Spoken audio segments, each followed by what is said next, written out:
நேத்திக்கு முளைச்ச காளானெல்லாம் திமுகங்கிற ஆலமரம் அழிஞ்சு போயிரும் மேடைக்கு மேடை பேசுறாங்க. நாங்கள் பார்க்கிறோம். இங்கே எந்த கரண்ட் கம்பத்தையும் கட் பண்ண சொல்லல, எந்த போஸ்ட்லையும் ஏறி நிக்கல, எந்த அணில் குஞ்சு கீழே விழுந்தாலும் நாங்க கவலைப்பட போறதில்லை. ஏன்னா இங்கே உட்கார்ந்து இருக்கிற கூட்டம் கருப்பு சிவப்பை கொள்கை சிந்தனையோடு ஏற்றுக்கொண்டிருக்கிற கூட்டம். நான் சொல்லுகிறேன், மரத்திற்கு மரம் தாவுகிற அணில் குஞ்சுகளுக்கு சொல்லுகிறேன், டே இந்த தமிழ்நாட்டிற்கு தமிழ்நாடுன்னு பேரு வச்சவன்டா திமுக காரன். யாருகிட்ட வந்து என்ன பேசுறீங்க? தொழில்துறையில் முதலிடம், தொழில் உற்பத்தியில் இரண்டாவது இடம், தனிநபர் வருமானத்தில் இந்தியாவில் முதலிடம். ஏங்க இந்தியாவே டவுன்ஃபால்ல போய்கிட்டு இருக்கு, டவுன்ஃபால்ல போகுது.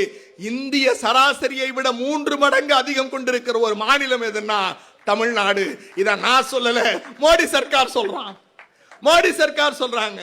இந்தியாவிலேயே பெண்கள் பாதுகாப்பாக வாழக்கூடிய மாநிலம் எது?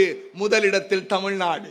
இந்தியாவிலேயே 50% மேல் பெண்கள் தொழிற்சாலைகளில் வேலை பார்க்கக்கூடிய மாநிலம் எது? தமிழ்நாடு. 99% இந்திய சுதந்திர வரலாற்றிலேயே எலிமெண்டரி ஸ்கூல் என்ரோல்மெண்ட்ல இந்தியாவில் முதல் மாநிலம் எது? தமிழ்நாடு.